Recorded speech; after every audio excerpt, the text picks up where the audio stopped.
Desde aparatos diseñados para salvar el mundo, a máquinas que expanden la mente o máquinas que empequeñecen el mundo. La evolución de ordenadores centrales, ratones y menús.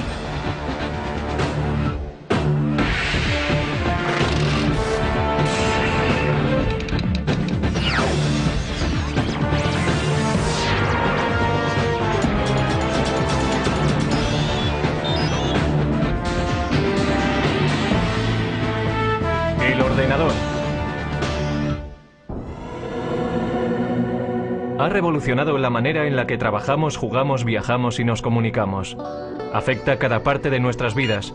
Ya ha conseguido ayudar a ganar guerras, resolver problemas aparentemente irresolubles y nos ha lanzado al espacio. La era de los ordenadores no ha hecho más que empezar. Estamos todavía en la edad de piedra. A medida en que vayamos avanzando en el siglo, no habrá una distinción clara entre la inteligencia humana y la inteligencia de la máquina. La mayor parte de la gente hoy en día sabe qué es un ordenador personal e incluso algo sobre su manejo. En esencia existen dispositivos de entrada, como un ratón o un teclado, el cerebro de la máquina, es decir, la CPU o unidad central de procesamiento, y dispositivos de salida como el monitor o la impresora. Por dentro, el ordenador realiza su magia haciendo millones de pequeños cálculos por segundo. Básicamente sus circuitos electrónicos solo tienen dos opciones. Pueden ser conectados y desconectados. En código binario, un 1 representa encendido. Un 0 representa apagado. Por lo tanto, un 1 en binario también significa verdadero y 0 significa falso. Mediante estos valores obtenemos la lógica binaria, lo que permite al ordenador computar. El ordenador solamente conoce el código binario de unos y ceros y lo utiliza para hacer cálculos y transformar personas normales en autores, animadores y navegantes de la red. El ordenador crea su magia mediante la velocidad a la que puede calcular. Un PC medio realiza 100 millones de cálculos por segundo. Pero eso no es nada comparado con algunas de las máquinas industriales actuales. Estos son los laboratorios nacionales de Lawrence Livermore, hogar del ordenador más rápido del mundo. El Departamento de la Iniciativa Informática Estratégica Acelerada de la Energía, ASCII White. Para la creación de estas máquinas ASCII, tomamos la típica estación IBM que podrías comprar en cualquier sitio. Pusimos 8000 de estas juntas para crear un ordenador mucho más veloz que cualquier otro en el mercado. La máquina ASCII White hace 12 trillones de operaciones matemáticas por segundo. Y para echar eso abajo, la población de la Tierra supera por poco los 6.000 millones. Así que cada hombre, mujer y niño en la faz de la Tierra tendría que sumar 2.000 números en un segundo para estar al nivel de esta máquina.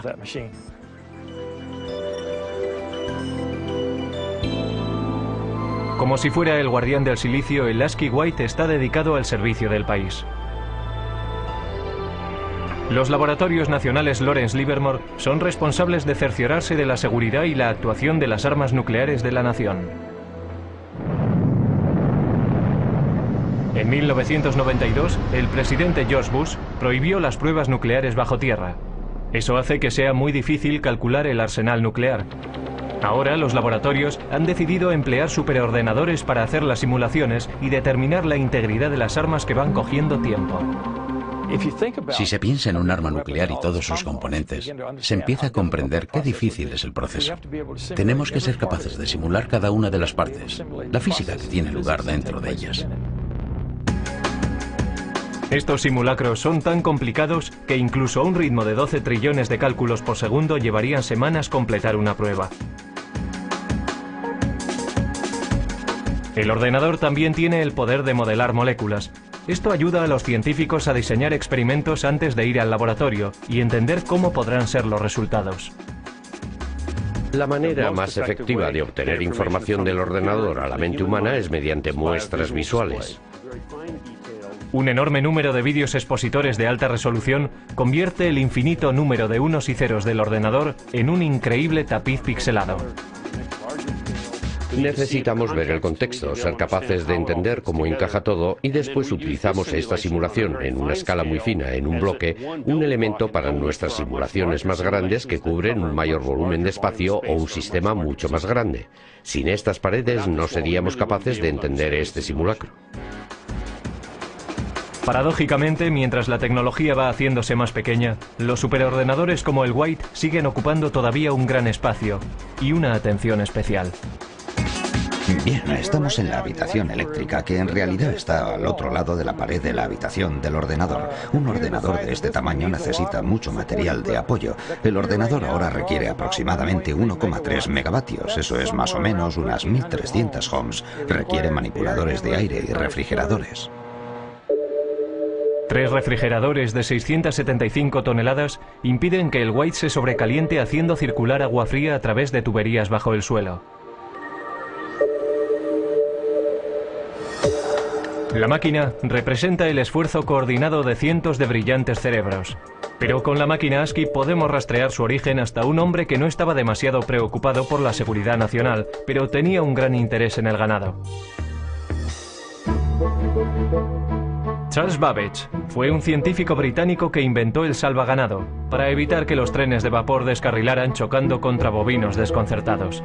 También se le considera por muchos el padre del ordenador. Babbage fue un científico extraordinario. Quiero decir que fue fantástico. Se adelantó 100 años a su tiempo. No se puede decir de muchas personas, pero sí se puede decir sobre Babbage. A comienzos del siglo XIX, concibió la idea de ordenadores mecánicos. Es decir, ordenadores que iban a hacer más que calcular, que iban a poder guardar información, almacenar números y volver sobre ellos cuando lo necesitaran. E iba a poder imprimir las respuestas que ofrecía.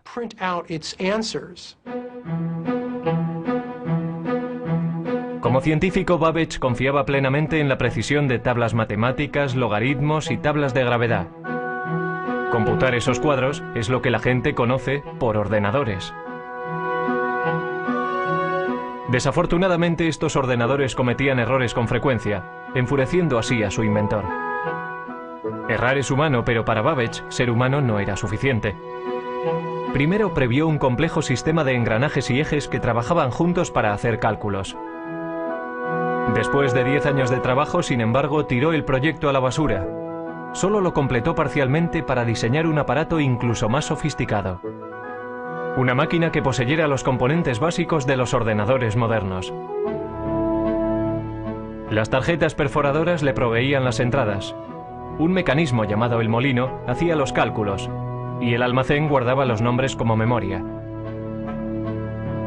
Lo llamó el motor analítico. El motor analítico hacía cálculos mecánicamente.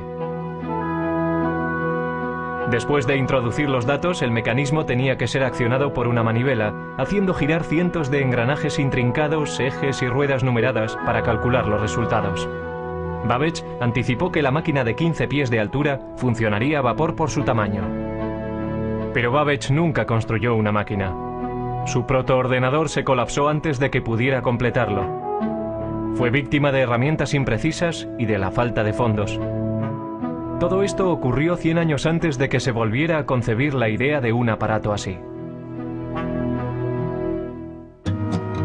Alentado por una eclosión de población en América, el siguiente paso en la evolución del ordenador vino al final del siglo XIX, cuando oleadas masivas de inmigrantes amenazaban con sobrecargar el censo americano de 1890. En 1887, la oficina del censo todavía llevaba la cuenta del recuento de 1880 a mano. Desesperados suplicaban por otra forma de tabular los resultados.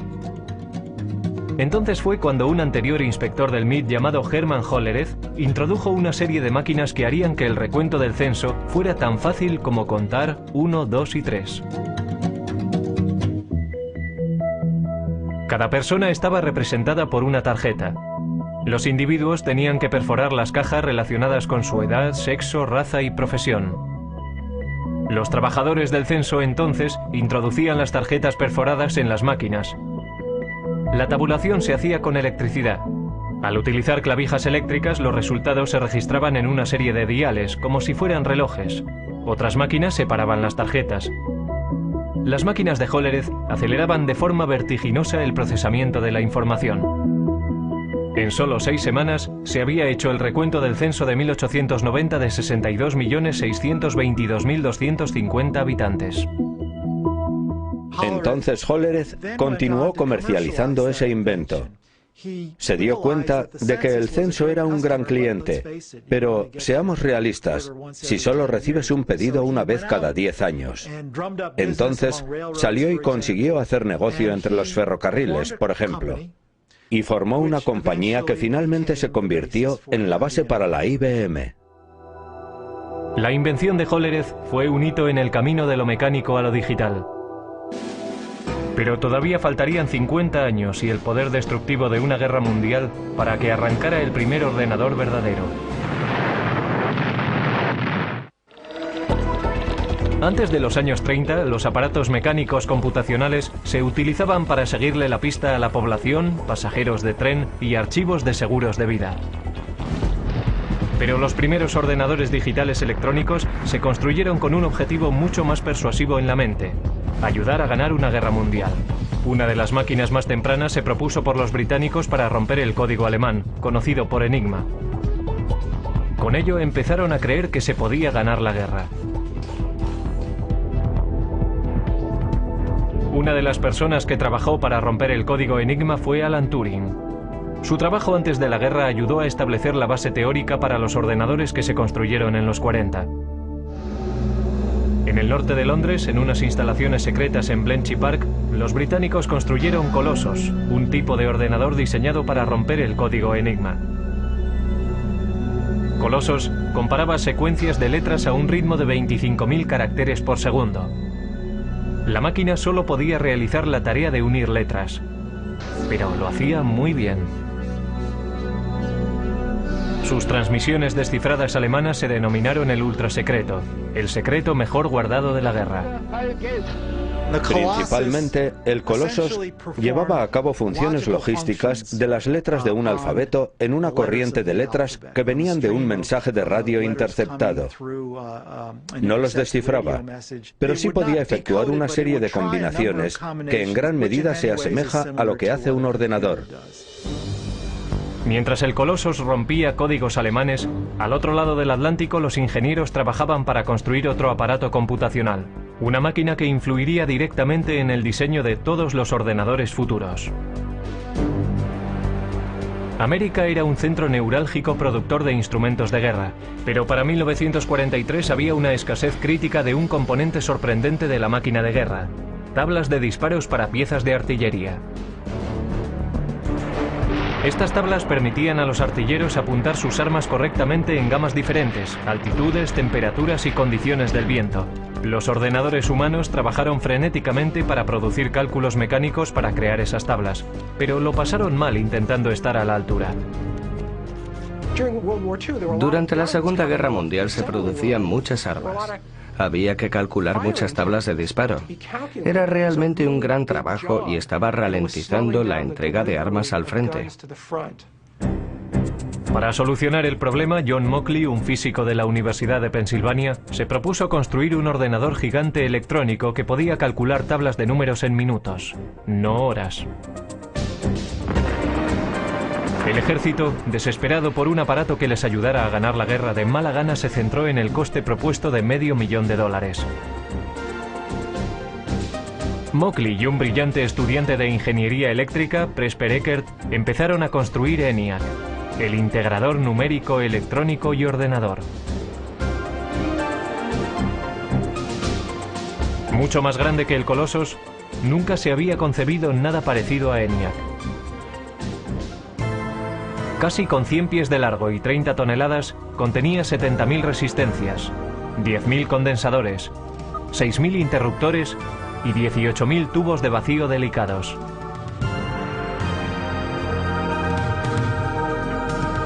Los tubos funcionaban como bombillas. En una máquina cabían 18.000 tubos, por lo menos uno tenía que cambiarse cada pocos minutos. Después de 2 años de trabajo intenso, el equipo completó el ENIAC. 3 meses después, los japoneses se rindieron. Aunque no pudo acabarse a tiempo de ayudar a acabar la guerra, ENIAC fue una máquina maravillosa. Podía realizar 5000 sumas, 357 multiplicaciones y 38 divisiones cada segundo. Lo interesante sobre ENIAC es que tenía una capacidad de propósito general. Podía reconfigurarse para solucionar otros problemas. Y nunca hubo ningún problema para encontrar trabajo para ENIAC.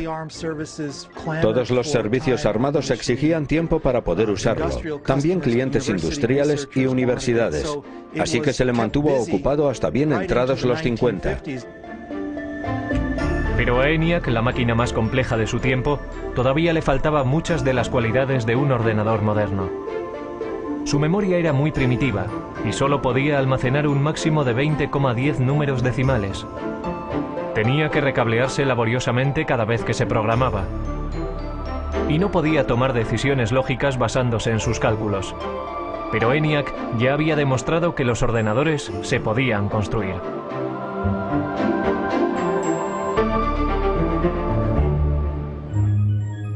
Justo antes del final de la Segunda Guerra Mundial, John von Neumann, un consejero de Ecker y Mockley en el proyecto ENIAC, escribió un ensayo que iba a influir de forma definitiva en el siguiente paso del diseño de ordenadores.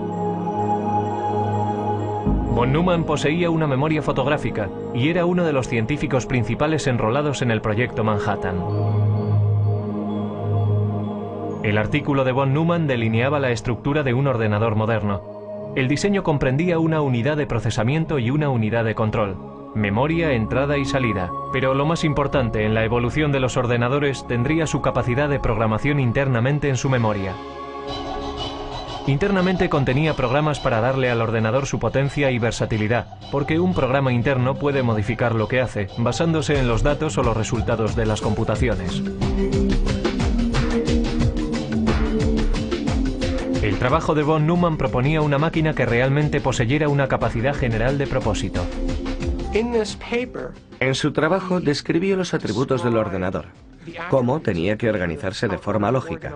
Esto es, necesitaba tener un procesador central donde los cálculos se pudieran llevar a cabo. Necesitaba una memoria donde los datos de programación pudieran ser almacenados. Y necesitaba tener una unidad de salida y una unidad de entrada de algún tipo. Trazó el plan lógico, el mapa para un ordenador, y señaló la dirección que había que tomar para el futuro. La idea para almacenar programas internamente era la última llave para desarrollar el verdadero ordenador con un propósito general. Pero si fue o no la idea de von Neumann es algo que se ha debatido con vehemencia recientemente. Ecker y Mockley, que habían trabajado con von Neumann, dijeron que habían formulado programas internos como parte rutinaria de su trabajo al construir ENIAC. Sin embargo, Ecker y Mockley no fueron incluidos como autores en el artículo y se sintieron traicionados. Pero al darse cuenta de que el ordenador encontraría un lugar en el mundo de los negocios, Ecker y Mockley formaron su propia compañía. Empezaron a trabajar en una máquina que llamaron UNIVAC, Ordenador Universal Automático. A diferencia de sus predecesores, UNIVAC era una máquina amable, diseñada para solucionar problemas científicos o militares. Podía diseñarse para satisfacer varios propósitos. El UNIVAC también constituía el primer ordenador en poder fabricarse en masa y venderse comercialmente. La máquina podía ser programada para toda una serie de tareas de procesamiento de datos como nóminas, inventarios y facturación. Unidades de cinta compactas y magnéticas almacenaban datos y los resultados se imprimían automáticamente. Todavía muy poca gente entendía qué grado de utilidad tendría un ordenador. Esa percepción cambió drásticamente en la noche electoral de 1952, cuando la CBS utilizó el UNIVAC para predecir el resultado de la carrera presidencial entre Eisenhower y Adelaide Stevenson. Los sondeos decían que la carrera presidencial estaba muy justa. El UNIVAC calculaba de otra forma. Los ingenieros introdujeron los resultados de los precintos seleccionados del este, antes de que cerraran los colegios electorales en el oeste. Los expertos pensaron que había sido una carrera muy apretada, pero el UNIVAC predijo una victoria electoral arrolladora para Eisenhower. Incluso la CBS no creyó lo que decía el ordenador y dudó en dar a conocer sus resultados. Pero al final el UNIVAC tenía razón. El poder y la utilidad del ordenador habían sido probados. Después del éxito del Univac, varias empresas empezaron a ver un futuro en el desarrollo de los ordenadores. IBM empezó a darse cuenta de que los ordenadores serían cada vez más pequeños, más baratos y más fáciles de manejar, y que habría un lugar en los negocios para estas máquinas que, desde luego, a la larga, sustituirían a la tecnología de las tarjetas perforadoras. Para comienzos de la década de los 60, IBM dominaba el gran mercado de los ordenadores. Los negocios empezaban a depender de los ordenadores. Las máquinas se iban haciendo cada vez más pequeñas, gracias al cambio de tecnología de tubo a los transistores, a la tecnología de los transistores. Y la carrera hacia la Luna iba a hacer que los ordenadores fueran aún más pequeños. En 1961, Norteamérica iba a la zaga de Rusia en la carrera por el espacio. En el incesante intento de ganar a los rusos, el objetivo de la NASA era que el hombre llegara a la Luna. No iba a resultar fácil. Cuando comencé a trabajar en la NASA en 1962, el primer día me dieron una regla de cálculo de 20 inch. Nuestros cálculos se hacían principalmente en calculadora de bolsillo. Teníamos un número de personas a las que asignábamos nuestras hojas de datos, y su trabajo consistía en trabajar con sus pequeños cálculos. Pero los astronautas no podían confiar en reglas o calculadoras de bolsillo en el espacio. La misión requería un ordenador guía sofisticado. A principios de la década de los 60, sin embargo, una máquina tan potente como la que necesitaban ocupaba toda una habitación. La NASA intentó reducir el tamaño del problema. Afortunadamente, el primer gran avance en el camino a la miniaturización ya había tenido lugar. En 1947, 3 científicos en los laboratorios Bell inventaron el transistor. Un transistor ejecutaba la misma función de encendido y apagado que los tubos de vacío, pero era mucho más pequeño y más fiable. Los transistores se hacían con silicio y cable diminuto. El silicio es un semiconductor. Si se aplica un voltaje pequeño, se comportará como conductor, permitiendo que pase una corriente entre los cables. Si no hay voltaje, actuará más como un aislante bloqueando la corriente. Esta característica del silicio es lo que permitió a los transistores hablar el lenguaje binario de los ordenadores. Y harían del silicio la base para la industria de estos. El siguiente paso en la miniaturización tuvo lugar en 1959, cuando Robert Noyce y Jack Kilby, ingenieros para fabricantes rivales de transistores, llegaron a los mismos avances de forma independiente y que conducían a la misma idea revolucionaria. Toda una red de componentes electrónicos, transistores y todo incorporado en un solo chip de silicio. La gran innovación en la electrónica se llamó el circuito integrado. En 1969, 5.000 circuitos integrados componían el corazón de cada uno de 2 ordenadores idénticos. Uno en la órbita lunar y el otro en la Tierra. Para su tamaño, estos eran los ordenadores más potentes de la Tierra.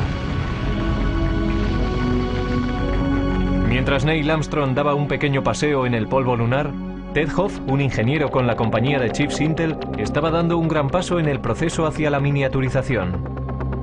Estaba desarrollando una idea que pondría todo el ordenador en un chip de silicio, el microprocesador. Era la invención no solo de circuitos integrados, sino de un tipo particular de circuito integrado, el microprocesador, que hace posibles los ordenadores personales de hoy en día. A Hoff le habían encargado diseñar 12 circuitos integrados por separado para fabricar una calculadora japonesa. Sugirió colocar toda la unidad de proceso en un chip y programarlo como un ordenador. Intel desarrolló la idea y para 1970 tenían un modelo de microprocesador. Los ordenadores estaban en el camino para hacerse más pequeños. Sin embargo, todavía estaban muy lejos de ser fáciles de manejar. Uno de los primeros intentos de simplificar las operaciones del ordenador fue encabezado por Doug Engelbart. El científico concibió una manera sencilla de manejo e incluso mostró un prototipo en 1968 en la Conferencia de Otoño de Ordenadores de San Francisco.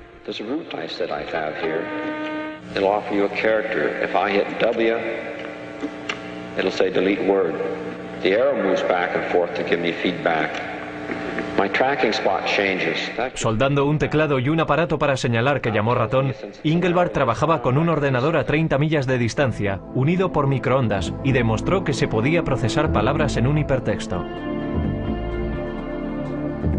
Muchos en aquella audiencia se fueron a casa realmente inspirados, pero solo un grupo iba a completar la visión de Engelbart. Ese grupo estaba a muy poca distancia, en Xerox PARC. Xerox creyó que el futuro podía estar en los ordenadores y comenzó a construir una máquina de fácil manejo. En 1973, Xerox introdujo el Alto, que incorporaba muchas de las innovaciones en ordenadores personales que hoy en día damos por supuestas. El Alto tenía un ratón, una interfaz gráfica, estaba construido de forma interconectada e imprimía en una impresora láser. Debería haber revolucionado la industria, pero a $18.000 cada máquina. El Alto no estaba diseñado para particulares. Los ordenadores todavía eran máquinas élite, propiedad del gobierno o de grandes empresas y universidades. En el pasado, los grandes ordenadores centrales procesaban nóminas, guardaban el rastro de archivos, seguían la pista y hacían cálculos científicos. Si una facultad tenía la suficiente suerte como para acceder a un ordenador, los estudiantes y los profesores compartían tiempo en ellos. Pero el mercado del chip estaba creciendo, la velocidad de procesamiento crecía y los precios bajaban. La revolución estaba al alcance de la mano. Y la carga no sería liderada por una gran empresa, sino por un grupo de aficionados e ingenieros librepensadores. Dos de aquellos revolucionarios fueron Steve Jobs y Steven Wozniak. A mediados de los 70, empezaron a fabricar un ordenador pequeño en un garaje de Palo Alto. Lo llamaron el Apple I. Steve Jobs era un estudiante de universidad que había abandonado los estudios, pero era diferente. Era muy inteligente, muy avispado. También era extremadamente ambicioso. Pero quizás más importante que eso, conocía a otro Steve Wozniak, que era un brillante ingeniero de hardware. Al ir abaratándose los chips, algunos nada caros, empezaron a aparecer kits de ordenadores de automontaje.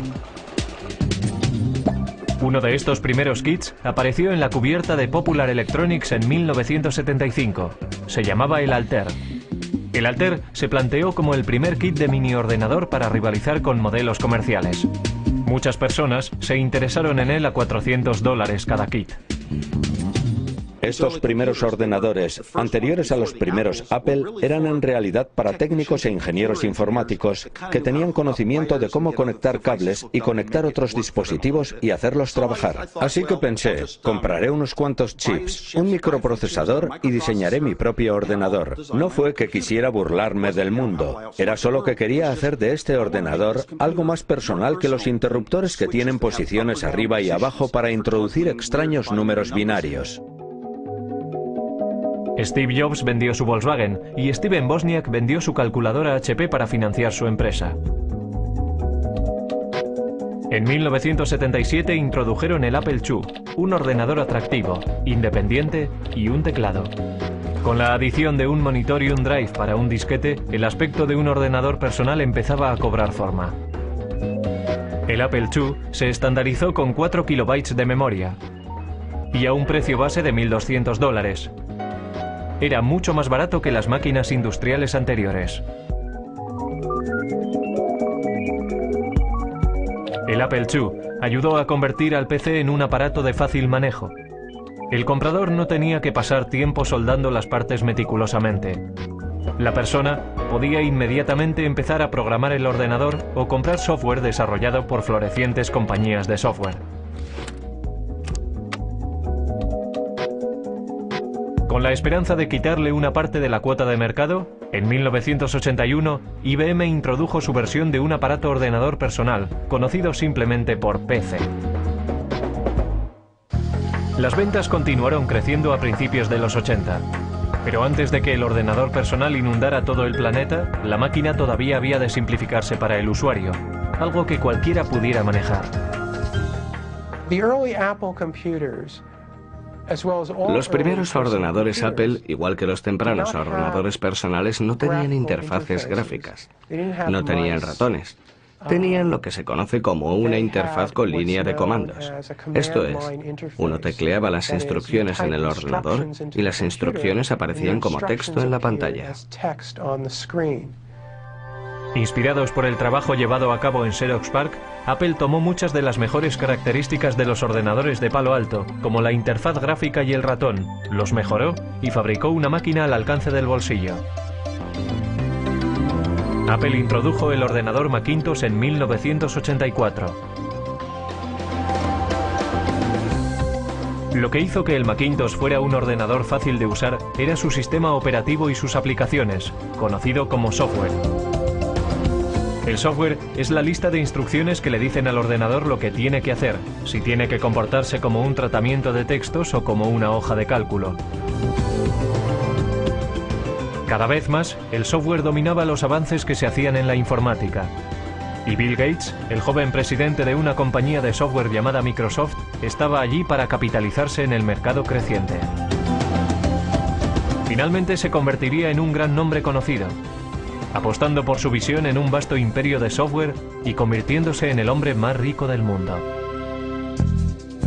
De vuelta a 1981, IBM decidió utilizar el sistema operativo de Microsoft, conocido como PC-2. Mientras iban surgiendo los primeros clones de IBM en el mercado, Microsoft era libre para vender el sistema MS-2 para también rivalizar con las compañías de ordenadores.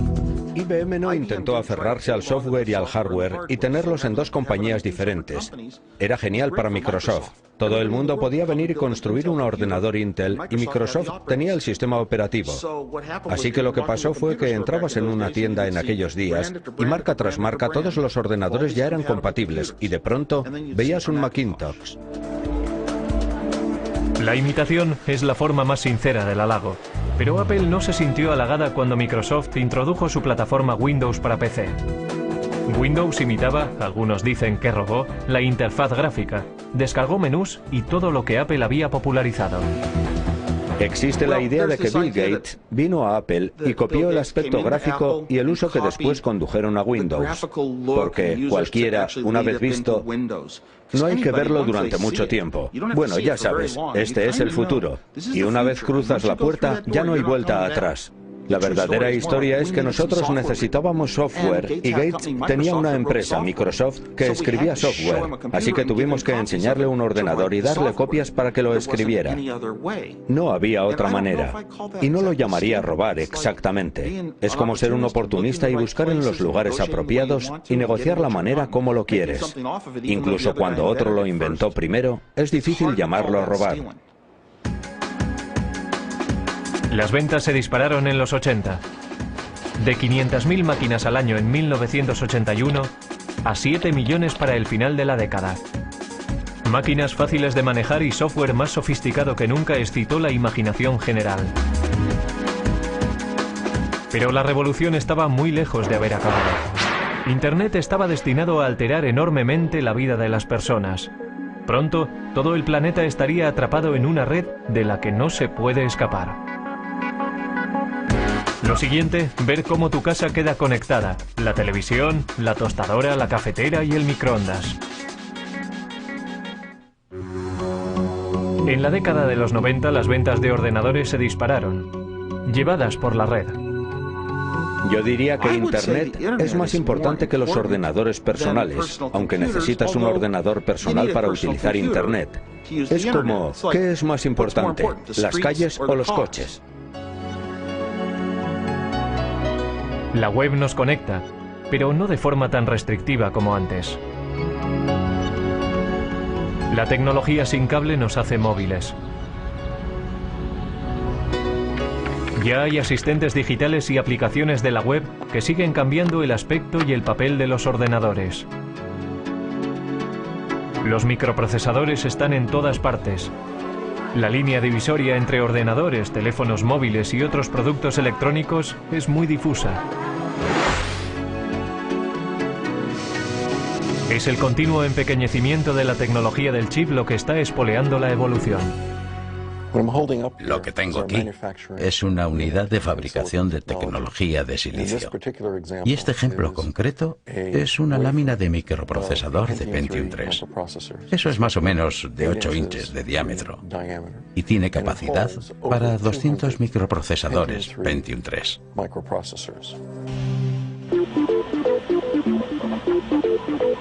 Cada microprocesador puede contener tantos como 100 millones de diminutos transistores.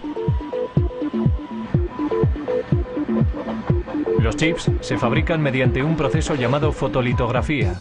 Los fabricantes de chips empiezan por ponerle a una lámina de silicio una capa de un material fotosensible. Los científicos entonces hacen una plantilla del diseño que quieren mediante el grabado en un metal fino con un rayo de electrón. Los rayos ultravioleta brillan a través de la plantilla y bajo el chip fotosensible, causando una reacción química y creando el sistema de circuitos.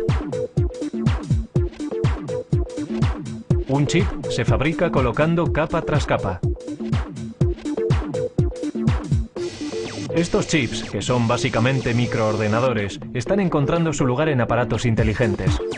Hay discretos ordenadores escondidos en los aparatos del día a día y hablan entre ellos vía web y mediante otras tecnologías sin cable. Resulta que todos estos aparatos, todas estas cosas que están en casa, y realmente tenemos unos 100 microprocesadores diferentes, se conectan a Internet. Todas se pueden conectar a una red en casa y permiten a las personas conectarse a todos los recursos que existen en Internet. Pero hablar a tus aplicaciones por teléfono no es una idea nueva. And this lady, she's calling her oven. Sound funny? Actually, it's something that could happen in the future, thanks to a Westinghouse idea still in development that makes it possible to operate your appliances by telephone. Probablemente llama o manda un mensaje. Hoy puede que no veamos la necesidad de llamar a nuestros hornos, pero ¿no estaría bien que nuestro frigorífico hiciera la compra? Vamos a ver qué tenemos para cenar esta noche. Traigo una lista de la compra. Estos son productos que ya sé que necesito. Productos que he consumido durante la semana. Y vamos a ver qué podríamos necesitar. Así que iremos al armario a ver qué es lo que tenemos allí. Tengo la mayoría de las cosas, pero estos dos ingredientes quiero añadirlos a mi lista de la compra. Así que hago clic aquí y se añadirán a mi lista de la compra. Así que ahora lo que puedo hacer es coger mi lista de la compra y o bien la descargo a un teléfono con base web y si hago clic la lista vendrá aquí. Puedo hacer también que vaya a un PDA. O lo que puedo hacer es mandarlo a streamline.com y hacer que me lo pidan y me traigan la comida a mi casa desde aquí. O sea que está viendo todas tus aplicaciones domésticas, desde tu coche a tu mejor equipo de televisión y videojuegos, a tus electrodomésticos, lavadoras, secadoras y frigoríficos. Todo conectado para que desde un browser se pueda operar la casa automatizada.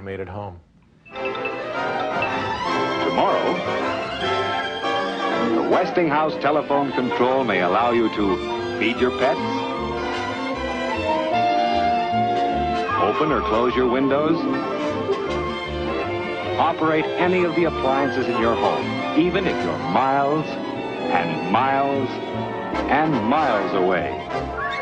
Si estás fuera de casa y viene alguien y toca la puerta cuando está conectada, alertará a mi teléfono. Entonces estoy fuera y desde mi teléfono puedo hacer varias cosas. Puedo llamar a mi casa, hablar con la persona. Puedo descargar la imagen de quién es. Puedo ver si es uno de mis hijos que se ha olvidado la llave. Puedo ir más allá con mi teléfono porque puedo controlar la puerta y dejarles pasar. A continuación, ordenadores del futuro que disparan la mente. Dentro de 10 años los ordenadores no serán objetos que trasladamos de un sitio a otro. Estarán en nuestras gafas lanzando imágenes directamente a nuestra retina. Siguiendo una tendencia antigua en el mundo de los ordenadores, las cosas se están haciendo más pequeñas. Mucho más pequeñas. Hewlett Packard está trabajando en un ordenador molecular. El Dr. Stan Williams planea utilizar moléculas en lugar de unos y ceros eléctricos para hacer funcionar un ordenador. Por supuesto que un interruptor es algo que puedes encender y apagar, así que si piensas en una pared de interruptores, la gente habla del mecanismo de apretar un botón que se llama flip-flop de conmutación. La manera en que las moléculas se modifican es simplemente mediante el cambio de forma. Cuando tienen una forma están encendidas, cuando tienen otra forma están apagadas. Una corriente eléctrica podría apretar el interruptor mecánico, convirtiéndolo en el mecanismo fundamental de la informática digital. Pero, ¿cómo se conecta todo? Trabajamos duramente en lo que se conoce en la comunidad científica como kits para montar uno mismo. En otras palabras, sabíamos que sería demasiado caro y muy difícil de construir cables diminutos del tamaño de moléculas usando las técnicas estándar de la litografía y el grabado. El Dr. Williams y sus asociados desarrollaron cables moleculares paralelos, cada uno de 2 átomos de lato y 8 átomos de ancho. Resulta que no planificaron ni redactaron estos cables. No les dijimos dónde tenían que ir en ningún caso. Esencialmente depositamos una pequeña cantidad de iridio en una superficie de silicio, lo calentamos y se produjo una reacción química entre los dos materiales, y el resultado de la reacción química fue una serie de cables que ven detrás de mí. El Dr. Williams previó construir ordenadores moleculares mediante la retención de moléculas individuales entre 2 juegos de cables.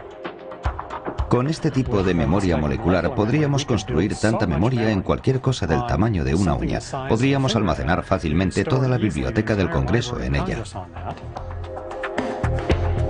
Otras investigaciones están trabajando en futuros ordenadores que puede que utilicen ADN o incluso partículas de cuanto.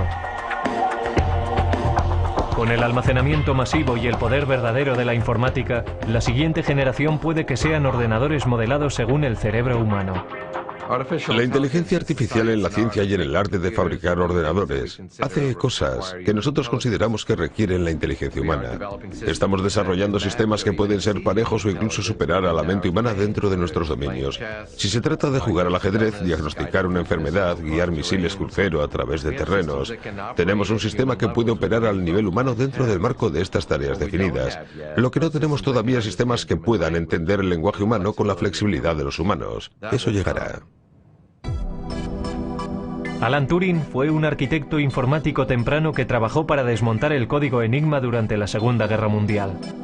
En 1950 previó un tiempo en el que los ordenadores podrían ser capaces de pensar. Cuando el superordenador Deep Blue de IBM ganó al campeón del mundo de ajedrez Garry Kasparov, algunos perdieron el respeto al juego. Pero otros reconocieron que esto era un signo de que las máquinas inteligentes llegarían.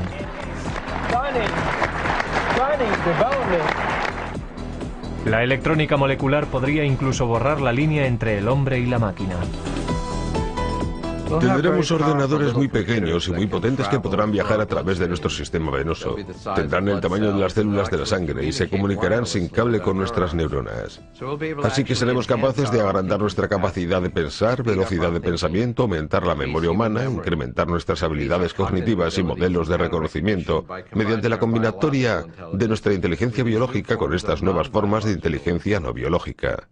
Los ordenadores capaces de pensamiento cognitivo alegran a unos y atemorizan a otros.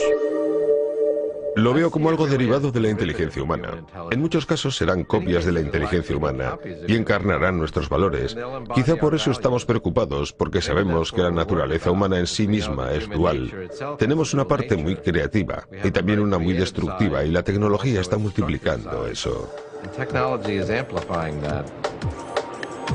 La tecnología es un arma de doble filo, capaz de producir tanta destrucción masiva como abundancia sin precedentes. Pero mirando al pasado, puede que la sociedad sepa cómo dirigir el ordenador del futuro.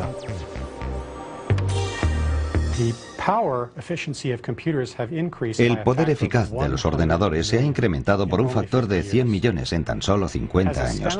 Tan sorprendente como esto, nuestros estudios en física fundamental nos dicen que debería ser posible aumentar aún más el poder eficaz de los ordenadores por otro factor de 1 billón más de lo que son hoy. Lo que eso me dice es que la edad del ordenador no ha comenzado aún.